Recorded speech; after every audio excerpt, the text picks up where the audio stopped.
Bonjour, merci à tous les participants de nous avoir rejoints pour ce webinaire donc en marge des États généraux de la chaleur solaire 2021. Donc je précise et je rappelle pour tout le monde au niveau des conférences thématiques par rapport au contexte des États généraux. Nous avons cet après-midi, par ce système GoToWebinar auquel vous êtes connectés, à 14 h, donc le webinaire sur les bases solaires thermiques, et à 15h30, le webinaire concernant le stockage de la chaleur solaire. Il y avait d'autres conférences thématiques qui sont organisées également dans le cadre des États généraux, mais qui, elles, sont retransmises sur YouTube. Donc, si vous souhaitiez assister aux nouvelles technologies éligibles au fonds chaleur ou au système solaire combiné et PVT, dans ce cas-là, c'est bien sur la chaîne YouTube qu'il faudra vous rendre. Voilà, je tenais à le préciser, parce que l'après-midi était riche en conférences et donc voilà, j'évite le risque de mélange. Voilà. Donc, en tout cas, en ce qui nous concerne, nous allons démarrer l'après-midi sur les bases du solaire thermique. Nous démarrons par l'intervention de Béné Nicolo, qui est à mes côtés pour Inès, pour nous parler des bases du solaire thermique, nous rappeler le contexte global sur l'énergie solaire pour produire la chaleur, et puis un petit rappel sur également les acteurs. Ensuite, nous passerons la parole à Maxence Oliver qui nous rejoindra à distance, donc on fait les ENR. Et je terminerai donc pour Enerplan afin de vous présenter plus précisément les outils que nous avons au niveau du collectif avec Socol.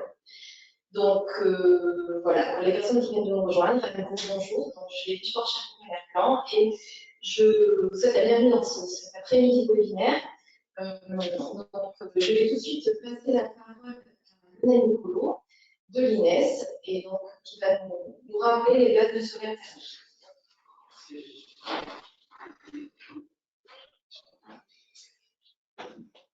Bonjour à tous.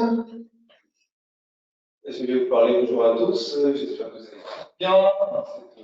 Au soleil, ce beau soleil qui va nous permettre de récupérer beaucoup d'énergie pour chauffer les bâtiments et l'eau chaude sanitaire. Et je vais vous expliquer cet après-midi comment on peut produire l'énergie solaire, pas tout seulement le faire. Et puis je vais vous expliquer les coordonnées et les personnes que vous contactez pour vos projets. Le gisement solaire en France est plutôt sympathique puisqu'on a 1300 kWh par mètre carré d'énergie solaire sur le territoire français et permet d'avoir beaucoup d'applications solaires thermiques. On permet de récupérer entre 50 et 80% des énergies solaires sur notre territoire. Je vais vous présenter les différents moyens de récupérer cette énergie. Du plus simple, au petit tuyau qu'on va mettre par terre au soleil et qui va permettre de chauffer simplement le rayonnement, qui va être décliné dans ces cas-là sur des capteurs de type sans vitrage, capteurs beaucoup utilisés, vous verrez, pour des applications de type basse température, piscine et autres. Il y a aussi les capteurs à vitrage.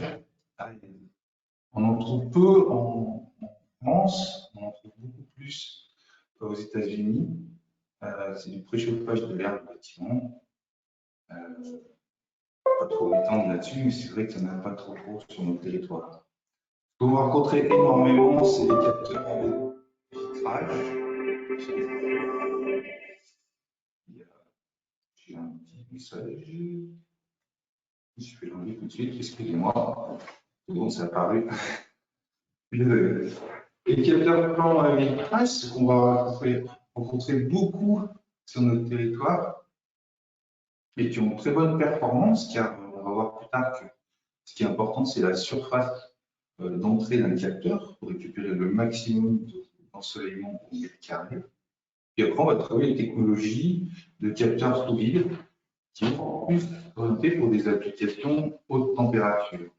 Si vous regardez, et je vous ai mis les températures d'utilisation pour chaque type de capteur, et on voit bien que plus la technologie devient perfectionnée, elle devient aussi plus chère. Mais par contre, ça permet d'atteindre des températures beaucoup plus élevées. Le solaire, pour quelle application? Si on reprend les premiers types de capteurs qu'on a vus tout à l'heure, comme expliqué, ils sont plutôt faits pour les basses températures. Ils vont avoir un très bon rendement dans ces niveaux de température-là, avec typiquement des applications type piscine, où les cartes température ne sont pas très élevées par rapport à la température à l'extérieur, et aussi le fait qu'on a une utilisation estivale. Vous allez avoir les capteurs à air. Effectivement, je disais qu'aux États-Unis, il y a aussi en France, mais plutôt pour des applications de séchage. On les utilise souvent dans les granges. Il y a beaucoup à faire. Je pense que ça peut encore pas mal se développer en France. C'est pas mal de récupérer l'air non pas séché en chambre, on va perdre la fleur. Là, on va pouvoir sécher le foin en grange. Ça permettra de garder beaucoup plus de valeur nutritive aux végétaux et donc une meilleure alimentation pour les animaux. Les capteurs les plus répandus, bon, ce que je vous disais, c'est les capteurs plan vitré. Ils utilisent un fluide, soit de l'eau glycolée, pour pas qu'il gèle. Ils ont des températures optimum de fonctionnement inférieures à 85 degrés. Des capteurs qui vont être très utilisés pour tout ce qui est eau chaude collective, eau chaude individuelle ou chauffage collectif ou individuel. Capteurs plan vitré, par rapport aux capteurs non vitrés, ont beaucoup moins de pertes et surtout, l'ensoleillement va traverser le vitrage, la fréquence va changer et il ne va pas pouvoir repasser de l'autre côté du vitrage. Et donc, il va se créer un effet de serre à l'intérieur du capteur qui va augmenter la captation de chaleur dans l'élément capteur. C'est très intéressant dans le sens où plus un capteur est bien isolé, et moins on aura de pertes, et plus ses performances seront importantes. Je parlais par contre pour les hautes températures, il va falloir encore renforcer cette isolation.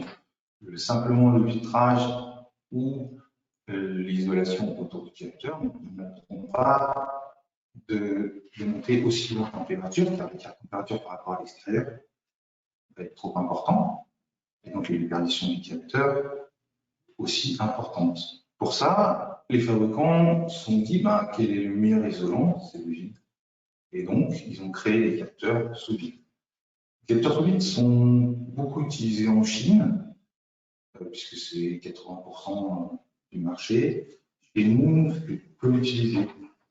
Parce qu'on n'a pas vraiment de besoin à très haute température, et surtout, on ne fait pas trop de chauffe-eau en termes de siphon, alors qu'ils en font beaucoup chez eux. Récemment, on a vu les capteurs plans sous vide arriver sur le marché, qui sont plutôt utilisés, vous verrez, pour les réseaux de chaleur. Donc les applications, excusez-moi, les applications, donc le jeu d'eau, le jeu de froid solaire, les réseaux de chaleur, les process industriels sont typiquement adaptés pour ce type de capteur. Cette courbe est essentielle dans le monde du solaire. Elle vous montre le rendement des capteurs en fonction de leur température. Plus l'écart de température, si vous regardez l'échelle du bas, ça vous donne l'écart de température entre l'extérieur et la température moyenne de vos capteurs. Cette température, plus elle va être élevée, plus vous allez avoir des pertes sur votre capteur. Et donc, moins vous allez pouvoir récupérer l'énergie. Donc, plus le capteur sera bien isolé, et plus vous allez pouvoir travailler à haute température. Le rendement sur la gauche du diagramme vous montre le coefficient optique aussi. C'est-à-dire qu'à partir du moment où votre température, votre rendement est 80%, 85%, Souvent, c'est des capteurs qui ont un très très bon vitrage. C'est-à-dire qu'il y a très peu de réflexion sur la surface vitrée du capteur et beaucoup de lumière passe à l'intérieur du capteur. On peut remarquer sur les courbes que les capteurs très performants, à basse température, quand on a peu de température, auront des performances supérieures à certains capteurs sous vide. Donc, ce n'est pas forcément utile d'utiliser du capteur sous vide pour travailler sur des régimes de température pas trop élevés. Au contraire, ça serait même embêtant car eux, ils peuvent monter très très haut quand on regarde la courbe rouge, ils peuvent monter très très haut en température, ça pourrait poser des problèmes de surchauffe l'été. Donc chaque capteur est vraiment adapté à une utilisation précise. On voit bien en haut, donc les capteurs piscine qu'on voit là sur la courbe, les capteurs moquette, eux, ils ont vraiment une utilisation piscine. Les capteurs plans, classiques, vitrés, vont couvrir tous les besoins au niveau chauffage et chaud. Mais après, on utilisera effectivement des capteurs beaucoup plus performants, les capteurs sous vide, pour des applications plutôt industrielles ou de froid. On a besoin dans les systèmes froids, par exemple, à monter haut en température pour pouvoir avoir avoir un effet, comment on appelle ça? Je vais y arriver, excusez-moi, pour pouvoir faire évaporer, excusez-moi, le fluide dans le système à absorption ou à absorption.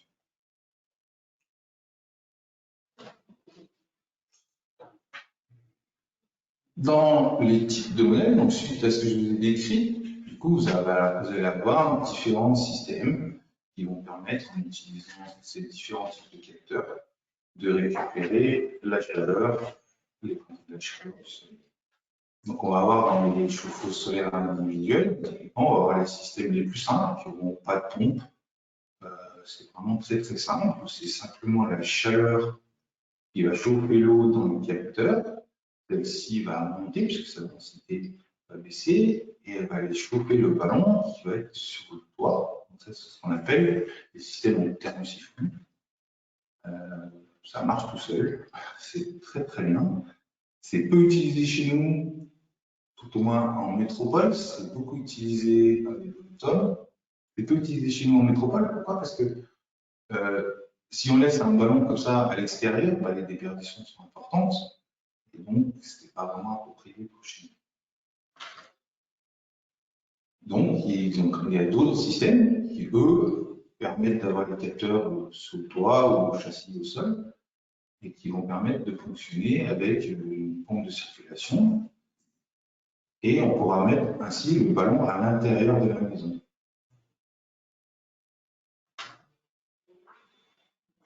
Il y a un autre système qui existe aussi, qui n'ont pas pressurisé, mais qui est un système auto-vidangeable, qui permet de la même manière de faire circuler le fluide dans les capteurs et il permet aussi, quand la température est trop élevée ou trop basse, de vidanger les capteurs afin qu'ils ne partent pas en surchauffe. Sachant qu'une installation en circulation forcée, si elle est bien dimensionnée, pas de souci de surchauffe. Donc, quelques exemples de chauffe-eau solaire en intégration, on peut voir que ça peut être très joli, on peut faire des choses très sympathiques dans la toiture. Pour vous montrer un peu ce qui est possible de faire. Là, je vous ai pris les principes de base du chauffage, parce que les applications en solaire thermique peuvent aussi être pour le chauffage solaire. Et donc, il y a deux types qui existent principalement, les systèmes hydroaccumulation, qui sont les plus répandus et qui vont, enfin les plus répandus. Les deux maintenant, je dirais que les deux systèmes sont maintenant à peu près équivalents en termes de sur notre marché. Donc, c'est un ballon, tout simplement, on va chauffer l'eau du ballon et on va le prendre dans cette cuve pour aller distribuer dans le réseau de chauffage. Sur les systèmes solaires directs, qui est une C'est assez typiquement français. Alors, on voit très peu de solaire direct dans le reste de l'Europe. C'est un système qui, lui, va aller charger directement dans la masse du bâtiment. Donc, soit dans la chauffante, soit dans des radiateurs, mais qui eux-mêmes vont rayonner sur les murs et charger les joues sur l'inertie du bâtiment. Il existe d'autres systèmes un peu plus évolués, mais il y a un forum, si vous voulez voir sur YouTube, si vous allez plus tard, vous pourrez aller voir, où il y a effectivement une conférence sur le système solaire combiné.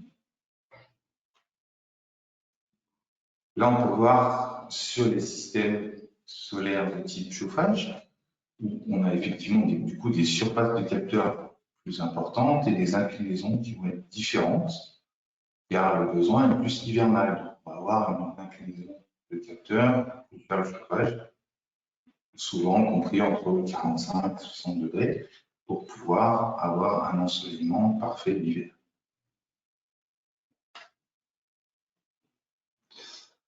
Ça permet aussi, le solaire thermique permet aussi d'attaquer tout ce qui est eau chaude collective avec des grandes performances et surtout des coûts de pose moins élevés, puisque c'est pas parce qu'on va mettre plus de capteurs, ça va prendre beaucoup plus de temps et tout ce qui est autour pour réaliser ce type d'installation, les coûts seront beaucoup plus dilués dans le moment où on les pose. Et il y a trois types classiques d'eau chaude collective souvent rencontrés. C'est soit un peu comme un chauffe-eau individuel, où on va distribuer l'eau chaude partout dans le bâtiment, ce qu'on appelle des chauffe-eau solaires collectifs classiques. Il y a les Sky, donc les chauffe-eau solaires collectifs à point individualisé. On va distribuer de l'eau préchauffée en solaire qui va être amplifiée après par une chaudière individualisée pour chaque logement. Et puis les CESTI, donc tout ce qui est chauffe-eau solaire collectif individualisé. Dans ce cas-là, il y aura un ballon dans chaque appartement et on viendra envoyer l'énergie dans ces différents bâtiments, des différents appartements. Tous sont très intéressants et sont adaptés effectivement au contexte. Quelques exemples de réalisation en chute collective avec soit en châssis terrain, soit en intégration de toiture. Le chauffage solaire il faut aussi faire du chauffage solaire dans le collectif, et je pense que ça va commencer à démarrer pas mal et on va en voir de plus en plus. Et avec de très bonnes performances. Et vous regardez un peu, donc là c'est sur du neuf, effectivement, c'est des bâtiments qui, avec capteurs, ont des très très bons taux de couverture. Et je pense que c'est vraiment une des applications qui est développée en Allemagne que chez nous, beaucoup plus. Je pense qu'elle va se développer dans les années qui vont arriver. Pareil pour des installations qui sont pas neuves, mais un peu plus anciennes, on arrive aussi à des très très bons résultats. Après, il y a tout ce qui est capteur, je dirais, pardon, trop loin, je vais revenir en arrière.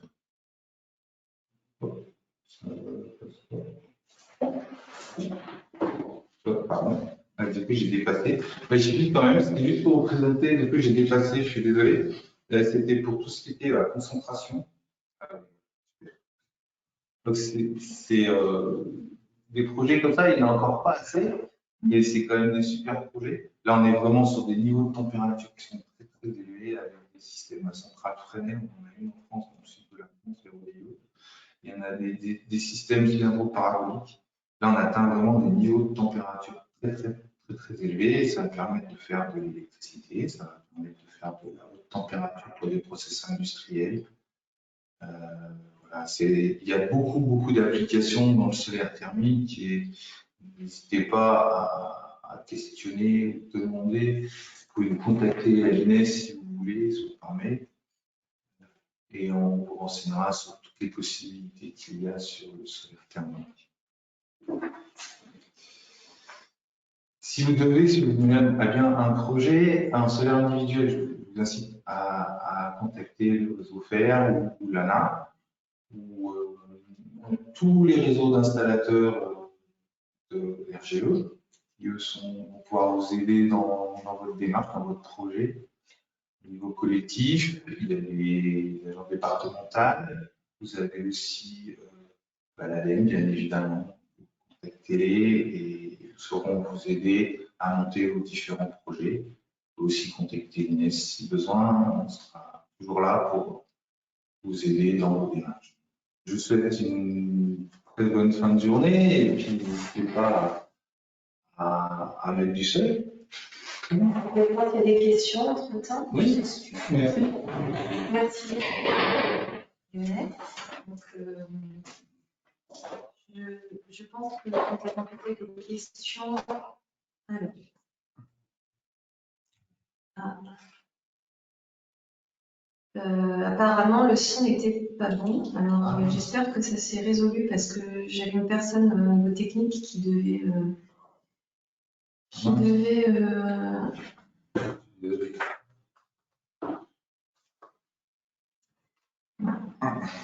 Ouais, alors, bon, je vais.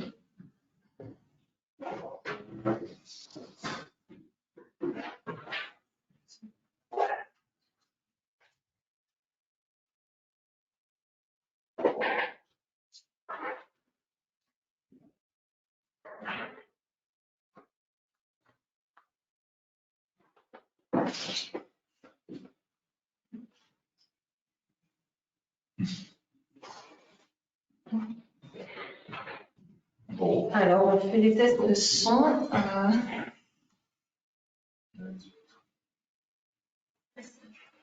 Ouais. Désolée pour ce problème technique. Normalement, alors, est-ce que le son... Ouais, j'essaie de voir là. Voilà, alors du coup, j'espère quand même que vous avez pu suivre les diaporamas. Le son est meilleur, d'accord. Bah, écoutez, on est désolé pour ce contretemps. Effectivement, on n'avait pas le retour par rapport à ça. Donc,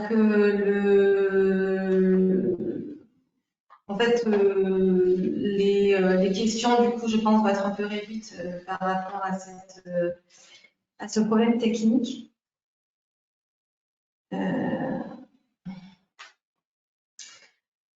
Alors, je suis désolée. Je vais voir si avec les boutons ça fonctionne bien. Oui, j'entends toujours. C'est bon?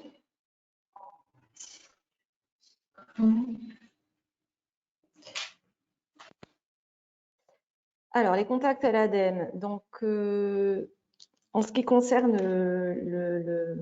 donc l'ADEME, pour les installations industrielles, donc il s'agit de l'appel à projet grandes installations du moment où les installations sont de grande taille. Donc là, c'est un appel à projet qui se déroule 2 fois par an, avec deux sessions par an, sur des surfaces qui restent inférieures à 500 mètres carrés. C'est le fonds chaleur classique.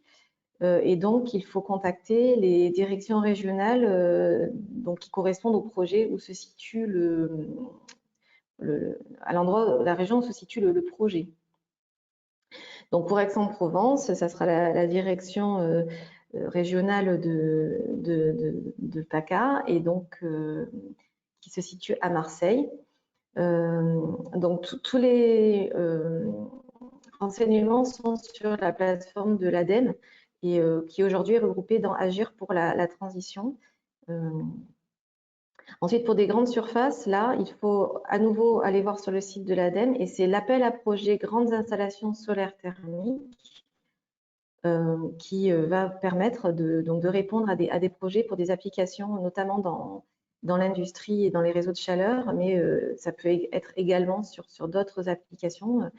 C'est tout ce qui est grande surface, en fait. Donc, ensuite, pour une question, donc comment peut-on maximiser la production d'eau chaude sanitaire en hiver tout en maintenant une excellente fraction solaire au printemps et en été?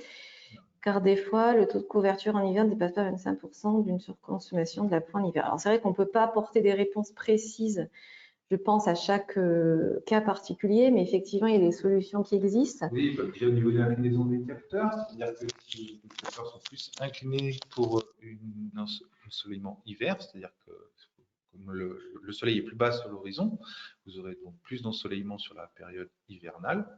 Bah, tout au moins, les capteurs auront une meilleure productivité, parce que ça sera perpendiculaire au vitrage.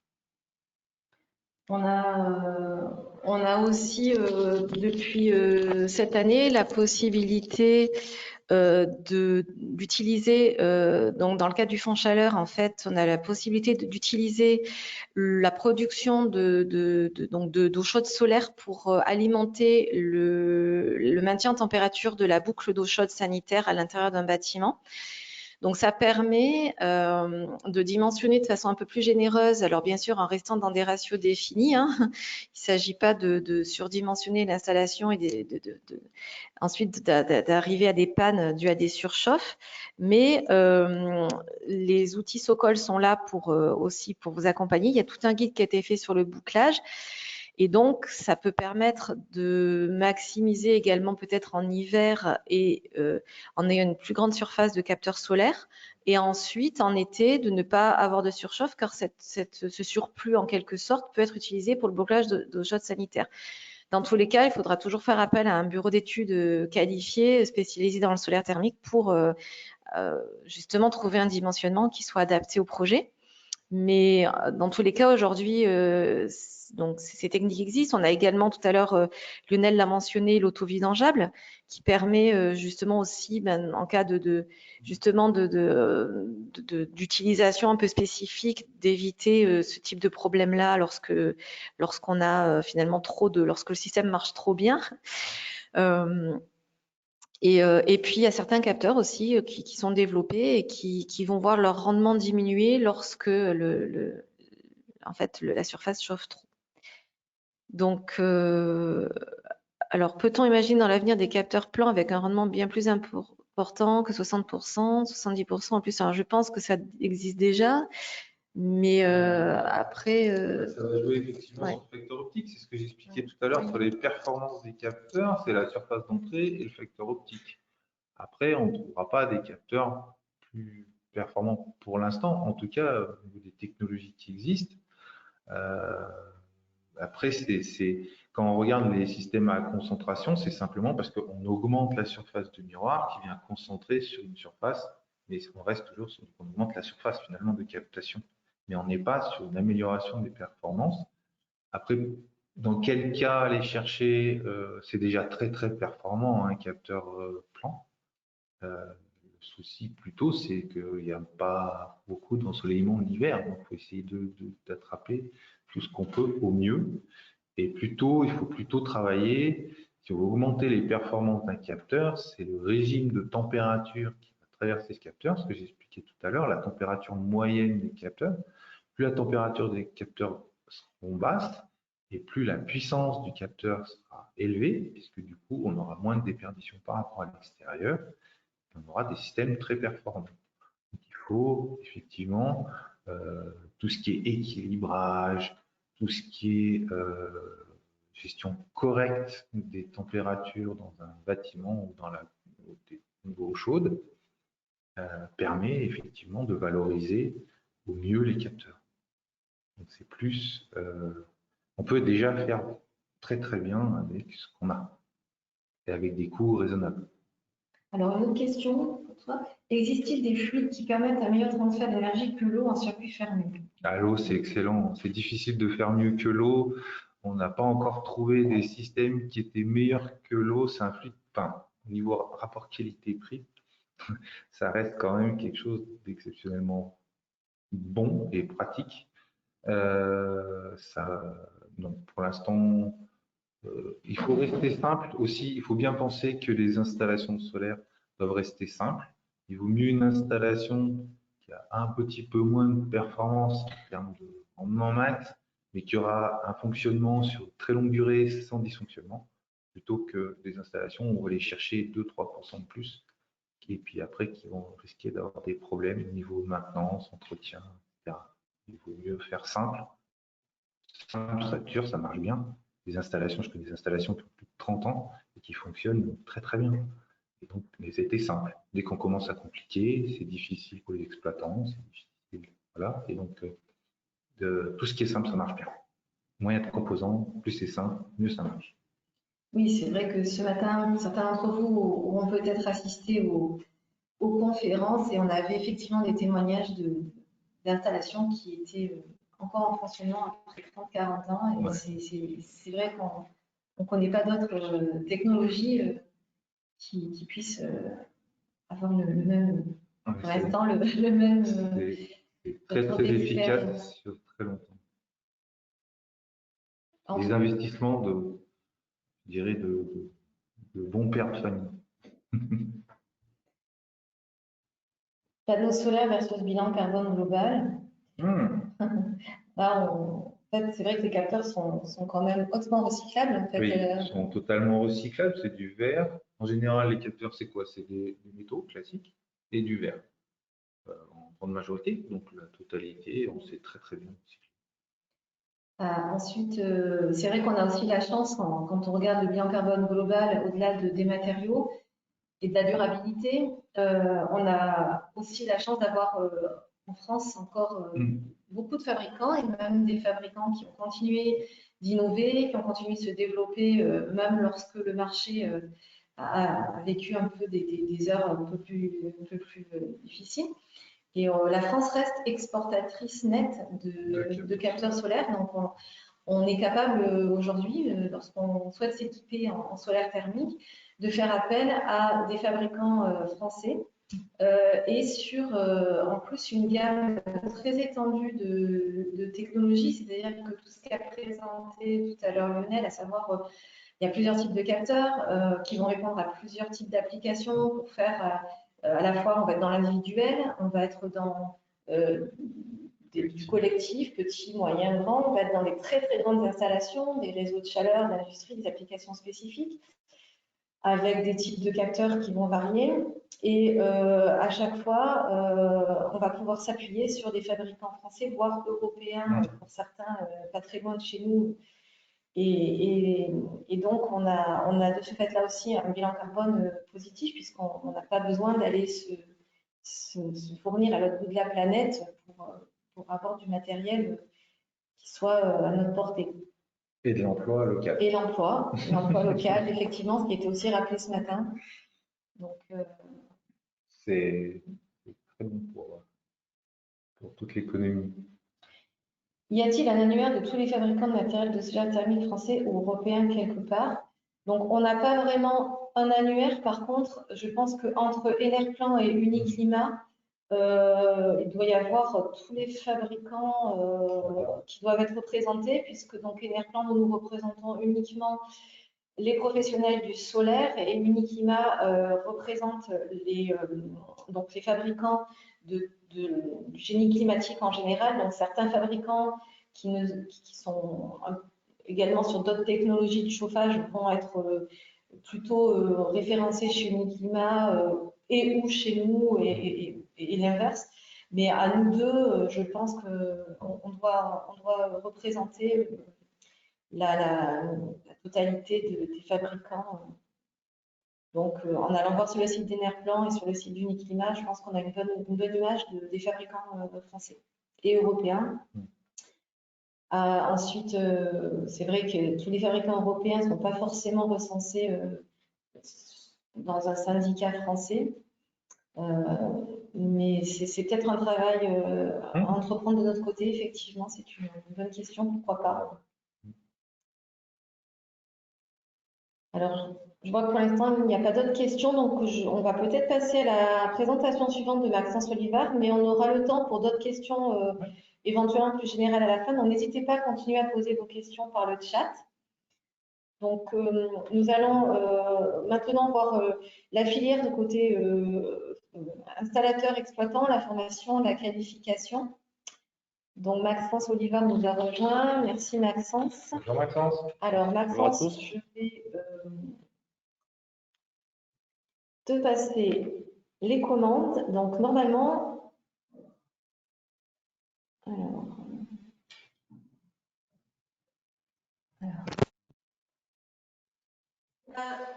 la possibilité, normalement, tu devrais pouvoir faire défiler les diapositives.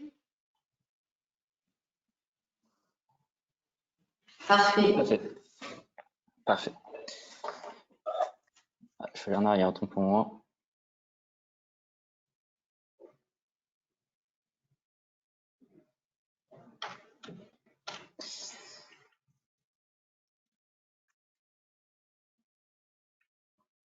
C'est sensible.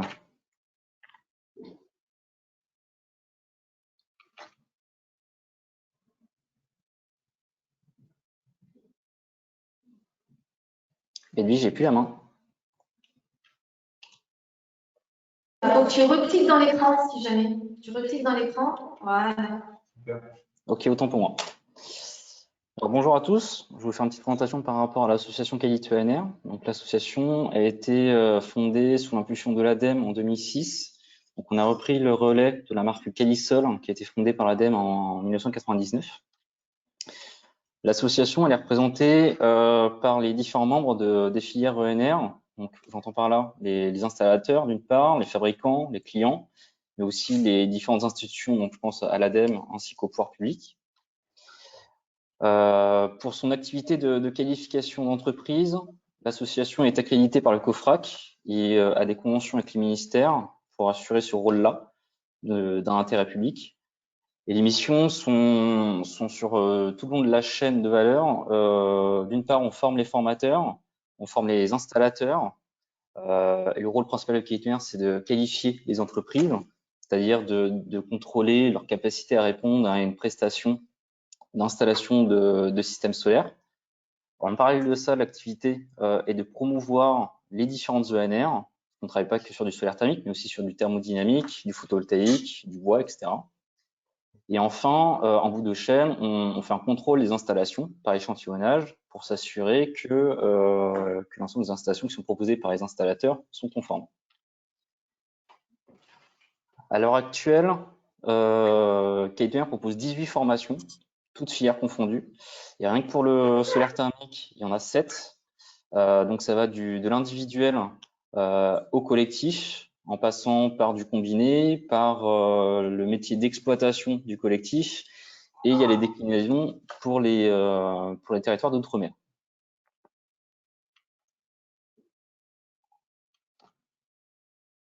Et à l'heure actuelle, nous avons 250 agréments d'organismes de formation sur l'ensemble du territoire, ce qui permet aux installateurs de se former au plus près de chez eux.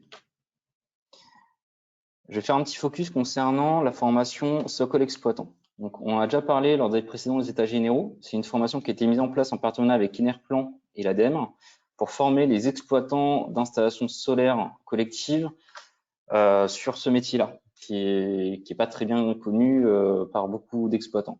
Donc, l'intérêt, c'est d'ouvrir au dispositif de financement des opérations de réhabilitation des systèmes collectifs.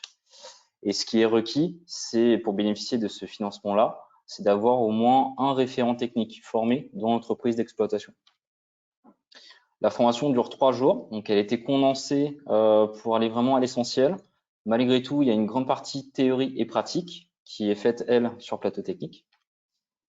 La formation, pour simplifier son accès, est éligible au financement FIBAT. Donc c'est un financement via les C2E de EDF qui complète les financements des organismes financeurs de formation. Donc, au global, ça permet dans certains cas d'avoir une formation gratuite. Et à l'heure actuelle, nous avons 4 organismes agréés, donc notamment le CD2E, le COSTIC, le CRER et l'INES. Au-delà des installateurs, les conseillers FR sont aussi sensibilisés sur le solaire collectif, sur le solaire, pardon, en règle générale. Donc, Qualité ENR les forme depuis l'année dernière en partenariat avec l'ADEME. La formation est très axée sur l'administratif, l'aspect technologique, le dimensionnement, ainsi que la mise en œuvre et l'exploitation. L'intérêt, c'est que les conseillers FR soient les mieux formés possibles pour conseiller au mieux les particuliers dans leur projet d'installation de solaire. La pédagogie a été adaptée donc en fonction de ce public-là qui n'est pas nécessairement technique initialement. C'est pourquoi on a mis en place des études de cas, des exercices pratiques sur plateau technique, ainsi que des mises en situation de conseils envers les particuliers, afin que leurs discours soient les plus affûtés envers les particuliers. Et donc, en parlant des particuliers, Qualituner les conseille aussi dans leur démarche via le nouveau site internet qu'on a mis en place. Donc, l'intérêt, c'est de leur expliquer ce qu'est le solaire thermique, quels sont les tenants et aboutissants, quelles sont les problématiques à prendre en compte, et au final, leur proposer un annuaire de toute entreprise qualifiée sur la marque Qualisol et avec un moteur de recherche qui permet de trouver l'installateur au plus près de chez eux. Si je me reconcentre sur l'activité de qualification de Qualituner, qui est donc le cœur de métier de l'association, à l'heure actuelle, nous avons 14 qualifications regroupées sous 8 signes de qualité. Donc, il y a 3 qualifications distinctes pour le Qualisol. Je vais en revenir juste après. Et les petites dernières, c'est la qualification sur le métier de la ventilation, qui est sortie il y a quelques semaines, et la prochaine qui sortira prochainement sur le métier d'installation de bornes de recharge pour véhicules électriques. À l'heure actuelle, nous avons 15 000 entreprises qualifiées sur l'ensemble du territoire. Concernant le Qualisol, il y a 3 sous-qualifications qui sont proposées. D'une part, pour le métier d'installateur de saisie, pour l'individuel, donc pour les installations inférieures à 20 mètres carrés. Si on veut installer du combi, il y a une qualification dédiée à cela, le Qualisol Combi, qui couvre aussi le chauffe-eau solaire individuel. Et pour ceux qui souhaitent toucher au collectif, il y a aussi une qualification et qui encore couvre aussi le chauffe-eau solaire individuel. Et donc depuis le début d'année, on note une augmentation de la demande de qualification sur ces thématiques-là. Donc ça suit un peu la tendance actuelle sur la thématique solaire.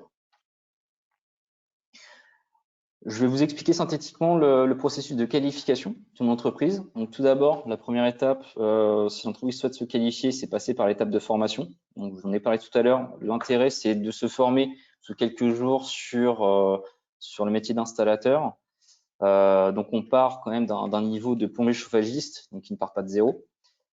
Une fois que la formation est suivie et validée via différentes évaluations théoriques et pratiques, l'entreprise peut faire une demande de qualification auprès d'un organisme accrédité.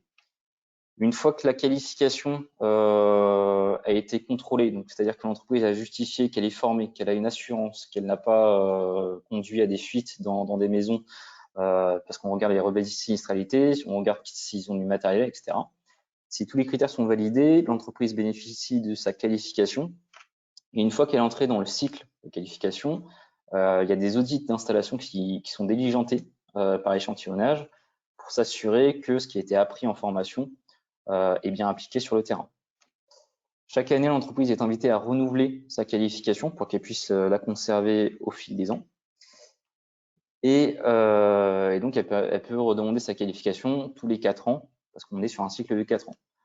En revanche, l'entreprise qui n'a pas souhaité renouveler sa qualification à un moment donné parce qu'elle n'avait plus de marché de solaire thermique n'est pas obligée de repasser par la caisse formation. La formation reste valable à vie pour la personne, donc ça permet de simplifier les démarches. Au-delà de ce métier de qualification, qui est parfois un peu binaire, il y a eu des travaux qui ont été effectués par Qualituner et toute la filière pour simplifier les démarches. Comme je vous l'ai indiqué, les formations qui datent de 2008 et au-delà sont encore reconnues aujourd'hui. Donc, les entreprises peuvent faire leur démarche de renouvellement de qualification. Depuis quelques mois, une entreprise qui n'est plus en mesure de justifier d'avoir effectué des chantiers n'est plus bloquée dans sa qualification. Dans le sens où, à l'époque, si l'entreprise ne pouvait pas justifier de chantier, on ne pouvait pas donc l'auditer, on lui imposait une année de carence, donc une année blanche où elle ne pouvait plus bénéficier de la qualification. Mais les difficultés rencontrées dans la filière solaire ont été prises en compte pour permettre aux entreprises de garder leur qualification, même si elles n'ont pas encore de chantier. La nouveauté de 2021, c'est la qualification chantier par chantier. Donc, c'est un peu sur le même principe que le gaz, c'est-à-dire que l'entreprise qui ne souhaite pas entrer dans un dispositif de qualification classique, parce qu'ils n'ont pas beaucoup de chantiers, ils ont un chantier tous les 2 ans, admettons, on leur permet de faire une demande de qualification dès qu'ils ont un chantier. Ils se font auditer et si l'audit se passe bien, le client bénéficie des aides. Par contre, si l'audit se passe mal, l'entreprise est invitée à corriger les défauts sur l'installation pour que le client puisse bénéficier des aides. Donc, ce dispositif-là est très réglementé. L'entreprise ne peut pas faire plus de 3 demandes de qualification sur une période de 2 ans, quelle que soit la qualification, donc quelle que soit la thématique, et quel que soit l'organisme qualificateur. Les délais de traitement des demandes de qualification ont été optimisés. Ces dernières années ont été très compliquées pour les différents organismes qualificateurs, étant donné l'avènement sur les thématiques thermodynamiques ainsi que la période de Covid. Mais ces dernières semaines sont très pertinentes concernant les délais de traitement de dossiers. Les coûts des qualifications et des audits ont été mis au minimum. Chaque année, on réévalue les coûts qu'on attribue aux entreprises pour juste être à l'équilibre. On ne se fait pas de bénéfice sur les qualifications ni sur les audits. On veut juste vivre. Et enfin, concernant les avantages de la qualification, parce qu'au-delà d'avoir un certificat de qualification, il y a différentes possibilités qui sont accordées aux entreprises qualifiées. D'une part, la qualification, ça permet de valoriser sa démarche qualité de son entreprise. Ça permet de développer son activité parce que l'entreprise a une meilleure visibilité sur les annuaires publics. Donc, je pense à l'annuaire du site FAIR ainsi qu'aux annuaires des organismes de qualification. Si l'entreprise fait une demande de qualification auprès de Quality ENR, elle bénéficie d'un mini site internet qui lui est donné, qu'elle peut personnaliser via des logos, des photographies de son équipe, une petite description. Et il y a eu un énorme travail de notre service communication pour travailler sur le référencement internet, c'est-à-dire que si vous tapez sur Google un installateur de chauffe-eau solaire dans votre ville, parmi les premiers résultats de la page, vous allez tomber sur le site personnalisé de l'entreprise et ensuite pouvoir le contacter. Quality ENR développe aussi les compétences des entreprises avec de la documentation technique, que ce soit des grilles de contrôle d'installation ou par exemple un PV de réception, parce qu'on a constaté que c'était souvent oublié par les entreprises, donc on leur donne une trame type. Les entreprises s'informent en continu sur les évolutions réglementaires via le journal qui leur a mis à disposition. Et donc voilà, ce qui est déjà pas mal. Je termine sur l'activité d'audit des installations. Donc depuis 2007, il y a eu plus de 15 000 installations solaires thermiques qui ont été auditées par Quality ENR. L'intérêt est triple. D'une part, c'est le contrôle des règles d'ELAR sur les installations. L'audit, comme tout audit, a une vocation pédagogique, c'est-à-dire que d'une part, on fait monter les points forts de l'installation, on évoque aussi les éventuelles non-conformités. Mais dans tous les cas, l'entreprise n'est pas bloquée si jamais il y a des non-conformités. Elle est invitée à corriger les défauts, parce qu'il y a un droit à l'erreur. Et une fois que les défauts sont corrigés, il y a une vérification qu'ils sont bien corrigés. Et l'audit peut être clos. Et enfin, l'audit, ça permet aussi d'avoir l'avis des utilisateurs finaux. Il y a 4 niveaux de qualité qui ont été définis pour les audits. Il y a l'audit parfait, ce qu'on appelle le K1, c'est-à-dire qu'il n'y a pas d'écart et donc pas de suite. Le K2, c'est si on est jusqu'à 4 écarts mineurs au maximum. Dans ce cas-là, l'entreprise est invitée à corriger les défauts. Le K3 et le K4 qui sont similaires, c'est-à-dire il y a au moins 5 écarts mineurs ou au moins un écart majeur, c'est-à-dire qu'il y a vraiment un impact sur le bon fonctionnement de l'installation. Dans ce cas-là, l'entreprise est invitée à corriger les défauts. Il y a un audit de contre-visite sur l'installation et il y a un deuxième audit qui est diligenté sur une deuxième installation. Si jamais le deuxième audit se passe mal, là, l'entreprise perd son référent technique, c'est-à-dire qu'on doit repasser par la caisse formation parce que manifestement, il y a eu un problème technique. Je vous présente les stats que nous avons concernant le niveau de qualité au fil des années. Donc, depuis 2007, ça a bien progressé, donc nous en sommes tout à fait ravis.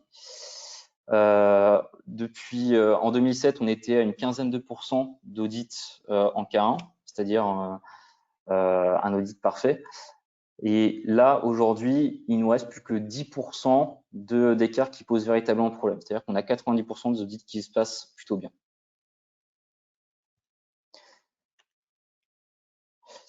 Je vous ai fait une petite comparaison concernant les audits que nous réalisons sur la thématique solaire thermique et celle sur le gaz et fuel.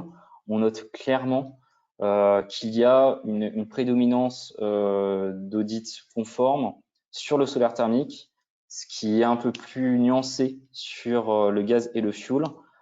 C'est pourquoi nous avons une fierté particulière sur cette filière-là. Et pour terminer, je vous présente les écarts récurrents que nous avons sur les audits. Concernant le solaire thermique individuel, le top écart, si j'ose dire, c'est le problème de calorifugage des canalisations. Donc, soit il est absent, soit il est incomplet, soit il est endommagé. Un problème de fuite sur les circuits hydrauliques. Des erreurs de choix dans le dispositif de fixation des capteurs thermiques sur le toit. Des erreurs de réglage de pression. Et enfin, l'absence de vanne de vidange en point bas de l'installation. Concernant le SSC, donc pour l'activité de chauffage, l'écart le plus récurrent, c'est l'absence de justificatif d'évaluation de besoins thermiques du bâtiment, donc une absence d'études thermiques, et donc par conséquent une absence de justification du dimensionnement de l'installation, ça va de pair. Problème de calorifugage, problème de disconnecteur, qui n'est pas présent malgré le fait que l'installation soit raccordée au réseau de ville. Et enfin, présence de fuite, encore une fois. Et je suis désolé, j'ai pas de chiffres à vous donner concernant les installations collectives, parce qu'on a un volume d'audit qui est pas suffisant. C'est bon pour moi. Je suis ouvert à vos questions. Edwige, je te laisse reprendre la main. Merci beaucoup. Alors, nous allons voir les questions. Alors, les questions.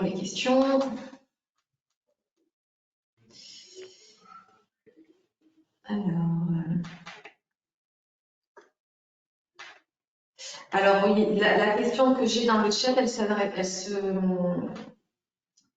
la prendrai en fin de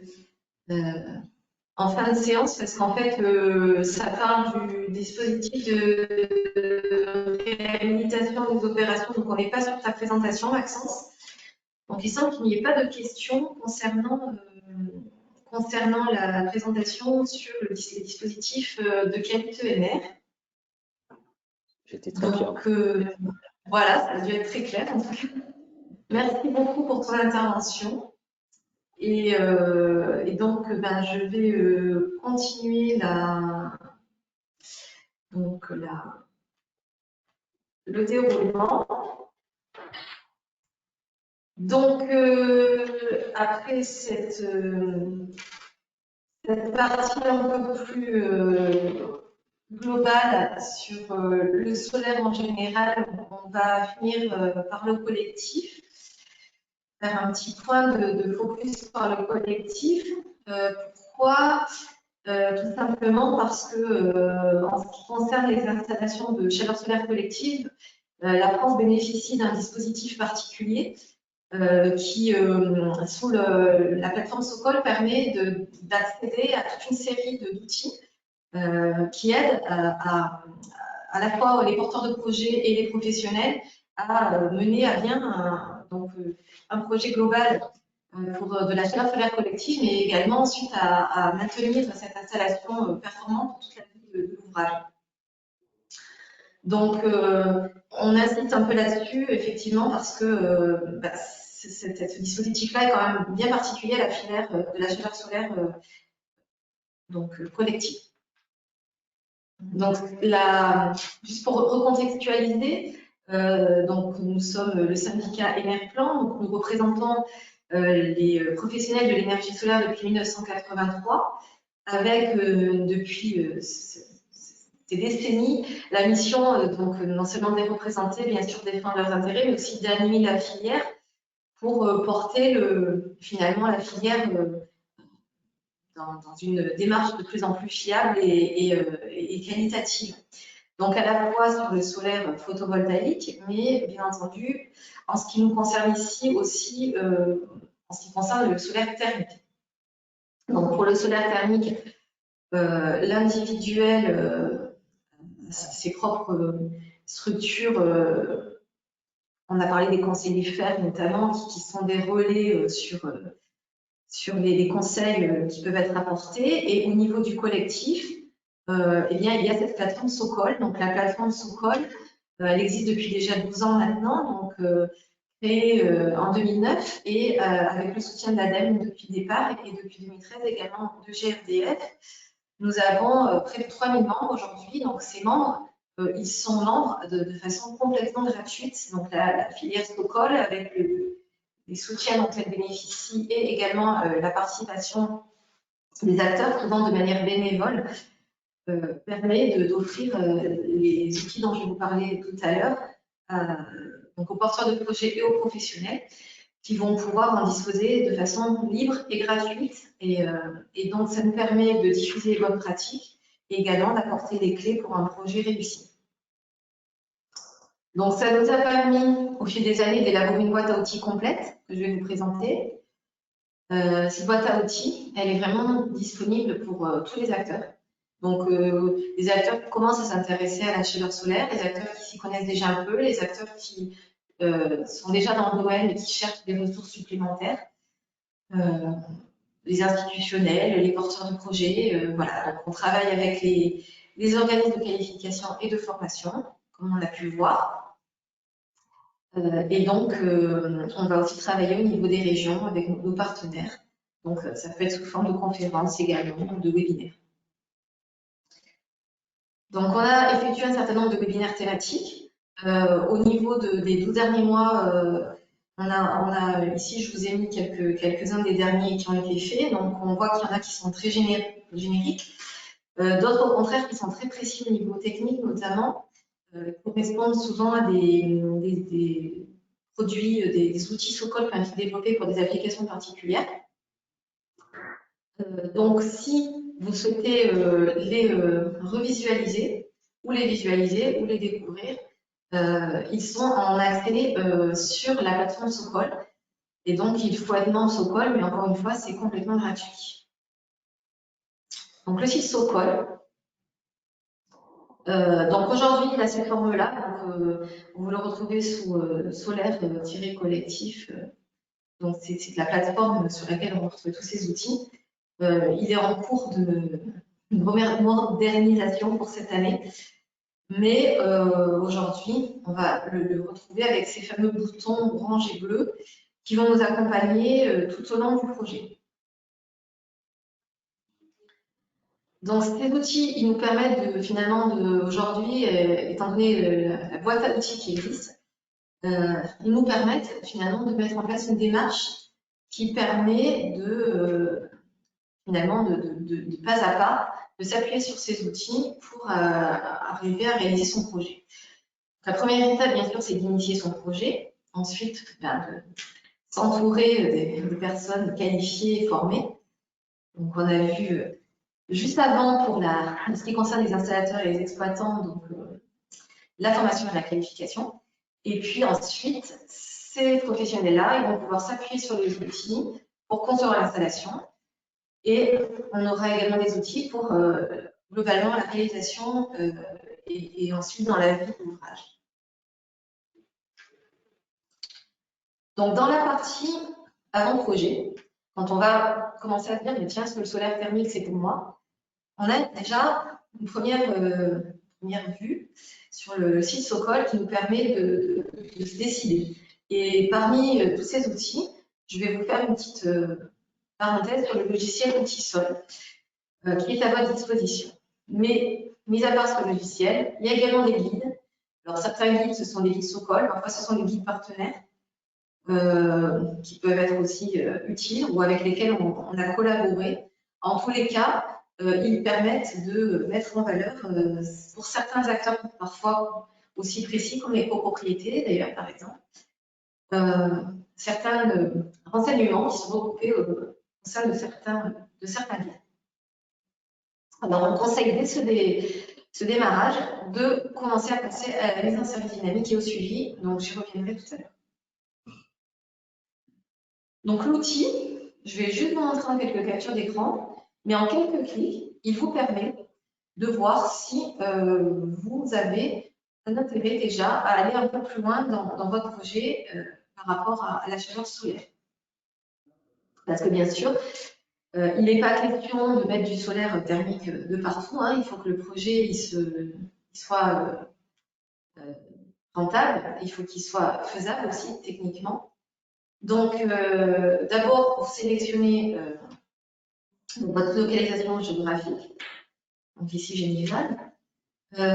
Ensuite, vous choisissez l'application, donc le logement, le tourisme, ça peut être aussi du médico-social. Et donc, il y a un certain nombre de paramètres assez simples à entrer. Donc ici, dans le logement, on a mis un certain nombre de T1, de T2, etc. Et une fois qu'on a rentré ces paramètres, donc on va pouvoir aboutir sur simplement les paramètres au niveau du toit. Donc par exemple, l'inclinaison du toit, l'orientation sur laquelle les capteurs, est-ce qu'ils sont pas au-dessus, légèrement décalés, donc c'est quand même assez simple. Et puis ensuite, pour les plus expérimentés, certains paramètres pourront être rajoutés, mais même pour un porteur de projet qui a simplement l'envie de savoir au départ si c'est fait pour lui, on peut, avec les critères de base génériques, arriver à avoir une première estimation. Donc, le logiciel va donner des premiers résultats de dimensionnement avec une surface utile. Donc ici, on voit que 50 mètres carrés sont conseillés. Et on voit aussi qu'on a besoin d'environ 2500 litres pour le stockage. Donc, bien sûr, on peut modifier ces valeurs si on est plus aguerri, mais on peut aussi partir sur les valeurs par défaut que le logiciel a calculées. Et on va avoir un coût qui est donné, un coût indicatif. On va rentrer le secteur, donc ça peut être un secteur privé ou un secteur non concurrentiel. Donc, par exemple, ici, on est parti du principe que c'était un bailleur social. Et partant de là, l'outil va calculer les aides et en dernière fenêtre, on va obtenir le coût du kilowattheure. Et donc là aussi, les paramètres peuvent être changés sur la durée de vie, sur le coût de l'énergie qu'on va substituer. Et donc, ça nous donne ici, par exemple, un rendement financier avec les aides qui est quasiment de 300%. Donc, on voit que dans ce cas-là, c'est tout à fait souhaitable. Voilà, donc ce petit logiciel, il est accessible en ligne à tout le monde sur le site Socol. Donc ensuite, une fois qu'on a décidé que le projet était fait pour nous, qu'il était rentable, qu'il était faisable, et ben on va choisir son équipe. Donc tout à l'heure, Maxence Olivard a bien détaillé les systèmes pour le Calisol, donc je ne vais pas y revenir. Et bien entendu, en ce qui concerne les bureaux d'études, nous avons aussi des qualifications RGE spécifiques au solaire thermique. Donc les qualifications 2010 et 2014 de PQBI, qui sont RGE et qui vont permettre donc au porteur de projet de choisir un bureau d'études pour l'étude et pour la maîtrise d'œuvre qui vont correspondre aux besoins. Donc, vous retrouvez tout un tas de renseignements aussi sur le site Socol, donc sur la page formation, avec également le contexte par rapport aux aides du fonds chaleur.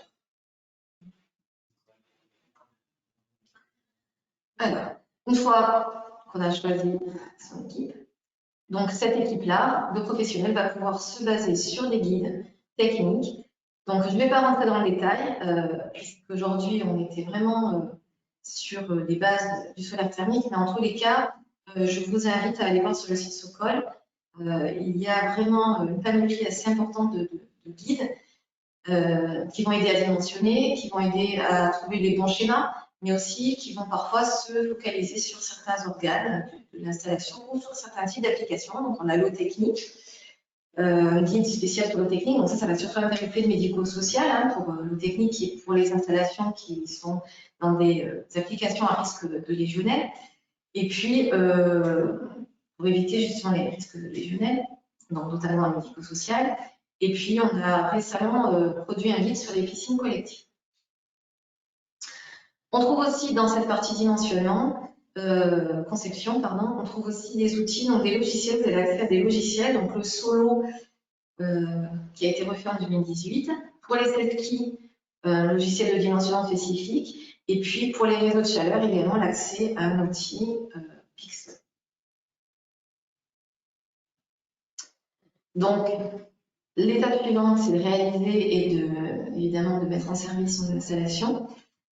Donc pour ça, on a décidé que Sokol allait accompagner la procédure de mise en service dynamique qui a été créée finalement pour formaliser quelque chose qui existait déjà dans les installations qui fonctionnaient très bien. On avait remarqué que lorsque l'équipe était regroupée, se réunissait souvent, lorsque l'installateur, le bureau d'études et même l'exploitant, souvent en amont, étaient impliqués et que ils avaient des réunions de chantier où ils échangeaient, où tout était bien organisé, où tout était bien aussi compilé au sein d'un guide ou en tout cas au sein d'un groupement de plusieurs documents, et bien l'installation donnait satisfaction et fonctionnait de façon durable.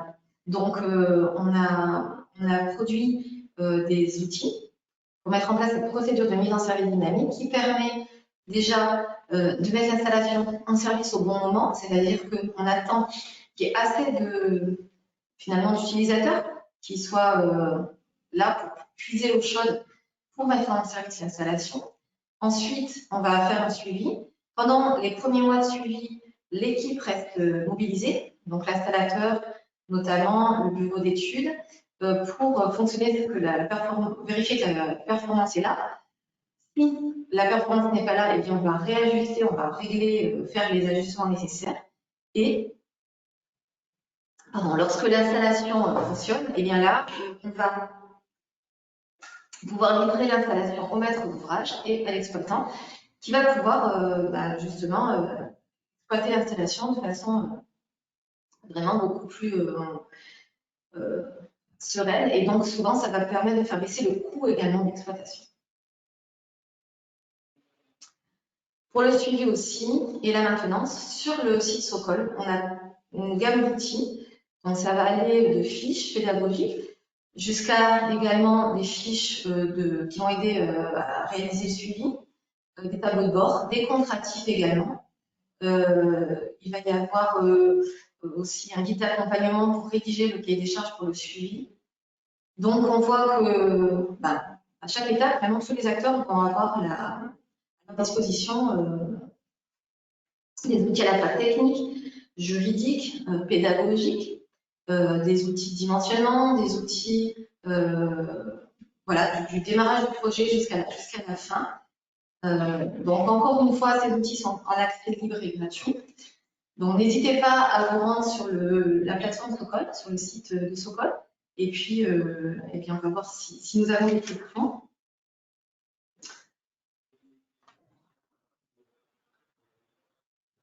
Alors,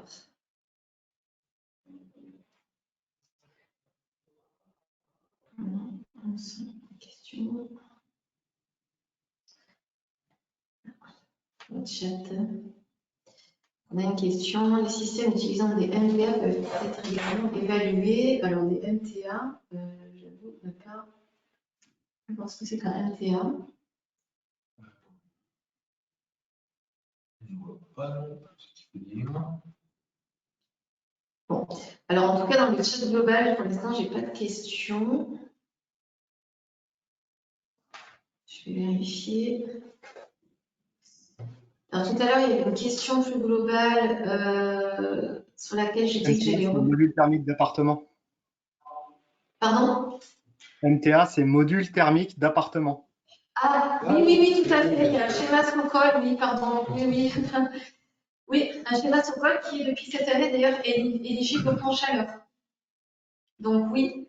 Et d'ailleurs, en 2021-2022, on va travailler pour permettre d'augmenter le nombre de schémas sur ce type d'application pour avoir encore plus de possibilités que le plan chaleur finance des systèmes de chauffage également.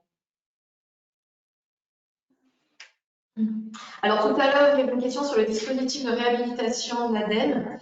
Donc oui, il y a un système qui permet, donc c'est pas dans toutes les régions de France parce que ça s'est développé de façon un peu en fonction des différentes régions qui se sentaient ou pas finalement c'était le moment de l'inclure dans leur dispositif. Donc il s'agit dans un premier temps d'un audit Donc, on réalise un audit sur une installation qui ne fonctionne pas très bien. Ensuite, on propose une réhabilitation de cette installation et il y a un financement de l'ADEME qui est prévu également pour remettre à niveau cette installation. Donc, il y a eu tout un webinaire Socol qui a été dédié spécifiquement justement à ça. Donc, la personne qui a posé cette question, si vous souhaitez, vous pouvez en allant sur la partie membre du site Socol, donc encore une fois, il vous suffit en 2 clics de vous inscrire, c'est gratuit. Ça vous permet d'accéder à la partie membre du site Socol et donc vous pouvez revisualiser ce webinaire de l'année dernière qui explique vraiment en détail comment fonctionne ce dispositif. Il y a eu des interventions, notamment au niveau de l'ADEME. Là, je ne vois pas d'autres questions.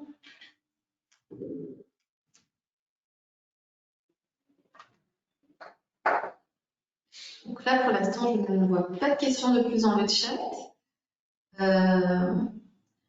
En tous les cas, voilà, je vous remercie d'avoir assisté à ce webinaire. Je suis désolée pour les problèmes techniques qu'il y a eu au niveau du micro en démarrage. On ne s'en est pas rendu compte parce qu'on n'avait pas la visibilité forcément sur le chat.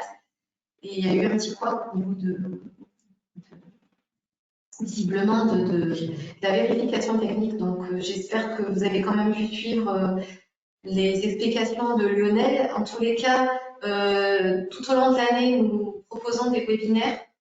Donc, pourquoi pas, de toute façon, je pense qu'il y aura un suivi, la suite à ces états généraux au cours des prochains mois et suite aussi aux questions que vous aurez, peut-être aux volontés que vous aurez d'approfondir certaines thématiques. Peut-être on pourra reproposer un webinaire sur des thématiques qui vous intéressent en approfondissant certaines questions. Donc, n'hésitez pas à nous faire remonter. Vous pouvez aussi nous contacter via la plateforme Socol pour nous envoyer des messages. Donc, surtout, n'hésitez pas. Voilà. J'ai une question du coup. Ah, voilà, je vois des questions. Alors, les difficultés du solaire collectif sont-elles plus d'ordre administratif que technique?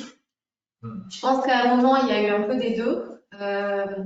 Quand on a eu le label DBC, il y a eu des problèmes techniques dans le sens où, enfin techniques, des problèmes de dimensionnement. Certains bureaux d'études, c'est pour ça qu'on a mis en place tous les RGE et les formations de qualification spécifiques.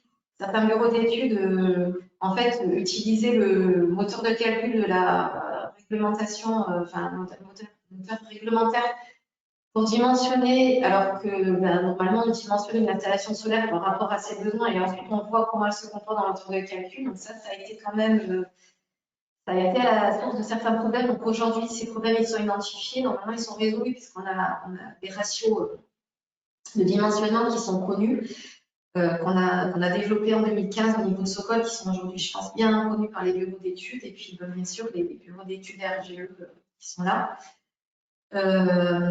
Ensuite,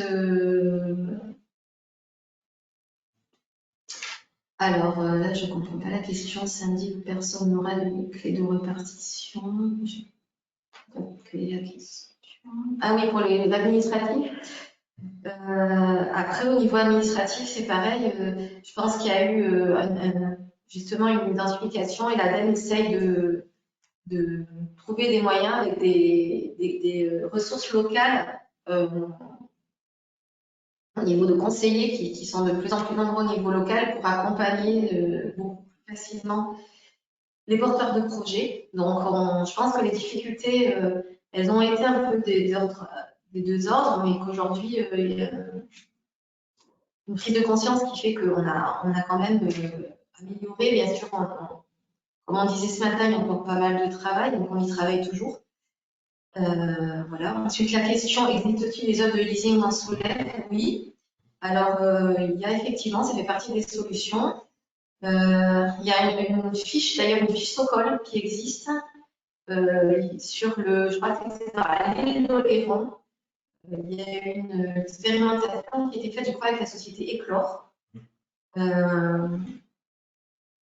Ensuite, une remarque. Pour limiter l'investissement de départ, étaler le budget, vu les frais de fonctionnement. Oui, voilà. Donc, effectivement, il y a du leasing, il y a également des contrats revente du kilowattheure. Donc ça, c'est plus pour les grandes installations. Voilà, je ne sais pas s'il y a quelque chose à rajouter à ce niveau-là. Non, effectivement, il y a des investisseurs qui misent sur le solaire thermique, qui vont vendre de la chaleur thermique, c'est plutôt sur des gros projets. Sur les petits projets, effectivement, la société Eclore vend du solaire chez les particuliers. Après, l'investissement, il faut savoir que l'investissement sur du solaire thermique, l'amortissement est quand même intéressant sur la durée. Et puis, donc, comme je disais tout à l'heure, c'est un peu d'investissement sur la durée. Oui. Et pour finir, alors on a une remarque de Daniel Munier qui interviendra dans quelques minutes, qui nous dit peut-on envisager en 2021 des projets solaires collectifs sans engagement de performance? Donc c'est un peu le but de la mise en service dynamique, sur lequel on a pas mal insisté, effectivement. Je pense qu'on y arrive. C'est l'engagement de performance aujourd'hui qui devient, qui est un peu sur toutes les bouches. Je pense que la filière, elle s'est structurée par étapes. Aujourd'hui, elle est capable d'apporter un engagement de performance de façon un peu plus simple, notamment grâce à la mise en service dynamique, mais pas que, bien sûr. C'est pas non plus le seul outil qui existe. Donc oui, je pense que c'est quelque chose sur laquelle la filière tend. Aujourd'hui, je pense qu'elle a, comme on l'a dit, les acteurs sont là, les fabricants sont là, l'innovation est là, les technologies sont là pour répondre à toutes les demandes. Les outils sont là, l'accompagnement aussi, les acteurs sur les terrains, les qualifications, la formation. Donc on a tout qui a été développé. Et donc on va peut-être conclure là-dessus. La filière est prête. J'espère qu'on va pouvoir générer un maximum de projets. En tous les cas, on est là pour vous y aider. Et si vous avez des questions, n'hésitez pas à revenir vers nous. Merci beaucoup, Lionel. Merci à Maxence. Et puis, je vous laisse faire une petite pause. Et puis, je vous donne rendez-vous dans un quart d'heure pour parler stockage. En attendant, voilà, n'hésitez pas à rejoindre la communauté Socol en quelques clics pour assister notamment au replay de tous les webinaires. Et puis envoyez-nous un petit message si nécessaire. Voilà, donc à 15h30, restez connectés sur cet outil si vous souhaitez assister au webinaire Stocker la chaleur solaire pour autoconsommer toute l'année. Et puis pour ceux qui souhaitent au contraire passer sur la retransmission sur YouTube, sur le système solaire combiné et le PVT, par contre là, déconnectez-vous du GoToWebinar et rejoignez notre chaîne YouTube. Voilà, on compte sur vous à 15h30 pour le stockage. Vous allez apprendre plein de choses sur le stockage court terme, long terme. C'est Daniel Munier qui parle. Très bientôt. Oui, ça va être passionnant. À tout de suite. Merci.